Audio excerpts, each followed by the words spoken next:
ಶ್ರೀ ಗಣಪತಿ ಶಾರದಾ ಗುರುಭ್ಯೋ ನಮಃ. ತ್ವಮೇವ ಮಾತಾ ಚ ಪಿತಾ ತ್ವಮೇವ ತ್ವಮೇವ ಬಂಧುಶ್ಚ ಸಖಾ ತ್ವಮೇವ ತ್ವಮೇವ ವಿದ್ಯಾ ದ್ರವಿಣಂ ತ್ವಮೇವ ತ್ವಮೇವ ಸರ್ವಂ ಮಮ ದೇವ ದೇವ. ಶ್ರೋತೃಗಳಿಗೆ ಶ್ರೀ ಶಿವಪುರಾಣದ ರುದ್ರ ಸಂಹಿತೆಯ ಕಥಾಭಾಗಕ್ಕೆ ಸ್ವಾಗತ. ಹಿಂದಿನ ಅಧ್ಯಾಯದಲ್ಲಿ ಬ್ರಹ್ಮ ವಿಷ್ಣು ಮಹೇಶ್ವರರೆಂಬ ತ್ರಿವಿಧ ದೇವತೆಗಳ ಸ್ವರೂಪ, ಅವರ ಗುಣಗಳು, ಈ ವಿಚಾರವಾಗಿ ಪರಬ್ರಹ್ಮ ಸ್ವರೂಪಿಯಾದ ಭಗವಂತನು ತಿಳಿಸಿದನು.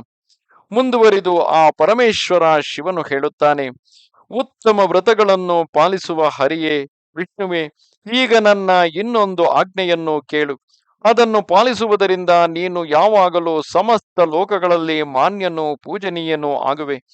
ಬ್ರಹ್ಮನು ರಚಿಸಿದ ಲೋಕದಲ್ಲಿ ಯಾರಾದರೂ ದುಃಖ ಅಥವಾ ಸಂಕಟ ಉಂಟಾದಾಗ ನೀನು ಆ ಎಲ್ಲ ದುಃಖಗಳನ್ನು ನಾಶ ಮಾಡಲು ಸದಾಕಾಲ ತತ್ಪರನಾಗಿರು.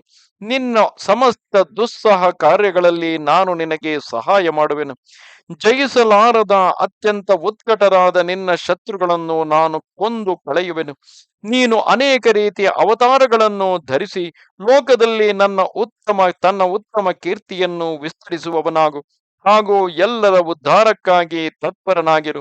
ನೀನು ರುದ್ರನ ಧ್ಯೇಯವಾಗಿರುವೆ, ಹಾಗೂ ರುದ್ರನು ನಿನ್ನ ಧ್ಯೇಯನಾಗಿರುವನು. ನಿನ್ನಲ್ಲಿ ಮತ್ತು ರುದ್ರನಲ್ಲಿ ಯಾವುದೇ ಅಂತರವಿಲ್ಲ. ರುದ್ರನ ಭಕ್ತನಾಗಿ ನಿನ್ನನ್ನು ನಿಂದಿಸುವವನ ಎಲ್ಲ ಪುಣ್ಯವು ತತ್ಕಾಲ ಭಸ್ಮವಾಗಿ ಹೋಗುವುದು.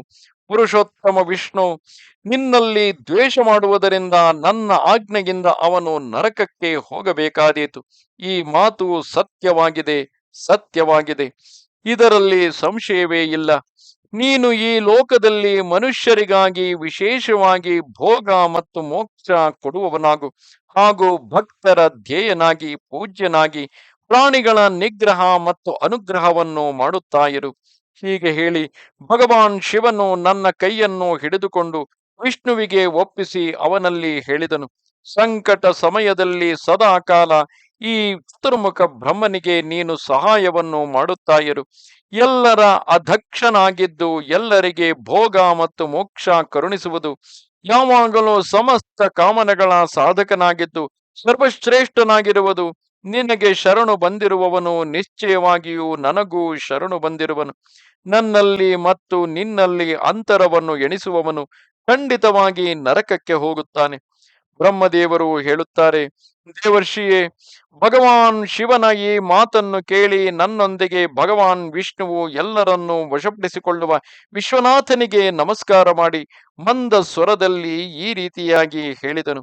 ಆ ಶ್ರೀ ವಿಷ್ಣುವು ಹೇಳುತ್ತಾನೆ, ಕರುಣಾ ಸಿಂಧುವೆ, ಜಗನ್ನಾಥ ಶಂಕರನೇ, ನನ್ನ ಮಾತನ್ನು ಕೇಳು. ನಾನು ನಿನ್ನ ಆಜ್ಞೆಗೆ ಅಧೀನನಾಗಿದ್ದುಕೊಂಡು ಇದೆಲ್ಲವನ್ನೂ ಮಾಡುವೆನು. ಸ್ವಾಮಿಯೇ, ನನ್ನ ಭಕ್ತನಾಗಿದ್ದುಕೊಂಡು ನಿನ್ನನ್ನು ನಿಂದಿಸುವವನಿಗೆ ನೀನು ನಿಶ್ಚಯವಾಗಿ ನರಕವಾಸವನ್ನು ಕೊಡು. ನಾಥನೇ, ನಿನ್ನ ಭಕ್ತನಾದವನು ನನಗೆ ಅತ್ಯಂತ ಪ್ರಿಯನಾಗುವನು.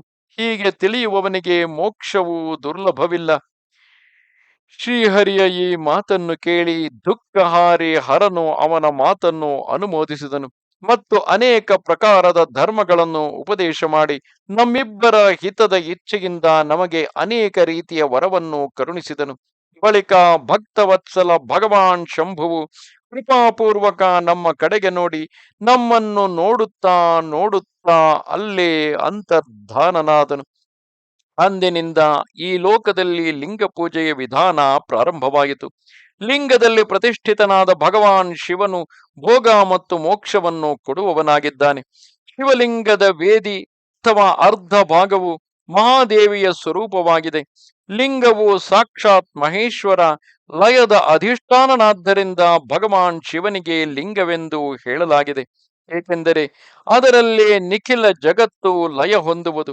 ಮಹಾಮುನಿಯೇ, ಶಿವಲಿಂಗದ ಬಳಿಯಲ್ಲಿ ಯಾವುದೇ ಕೆಲಸ ಮಾಡಿದರೆ ಅದರ ಫಲವನ್ನು ವರ್ಣಿಸುವ ಶಕ್ತಿಯು ನನ್ನ ಬಳಿ ಇಲ್ಲ. ಈ ರೀತಿಯಾಗಿ ಭಗವಂತ ಸಾಕ್ಷಾತ್ ಶಿವನು ಶ್ರೀಹರಿಗೆ ಸೃಷ್ಟಿಯ ರಕ್ಷಣೆಯ ಭಾರವನ್ನು ಹಾಗೂ ಭೋಗ ಮೋಕ್ಷ ದಾನದ ಅಧಿಕಾರವನ್ನು ಕೊಟ್ಟು ಸೃಷ್ಟಿಕರ್ತನಾದ ಚತುರ್ಮುಖ ಬ್ರಹ್ಮನನ್ನು ಕಾಪಾಡುವಂತೆ ತಿಳಿಸಿ ಅಂತರ್ಧಾನನಾಗುತ್ತಾನೆ. ನಮಸ್ತೆ ಶಾರದಾ ದೇವಿ, ಕಾಶ್ಮೀರ ಪುರವಾಸಿನಿ, ತ್ವಾಮಹಂ ಪ್ರಾರ್ಥಯೇ ನಿತ್ಯಂ, ವಿದ್ಯಾದಾನಂಚ ದೇಹಿಮೆ. ನಮಸ್ಕಾರ.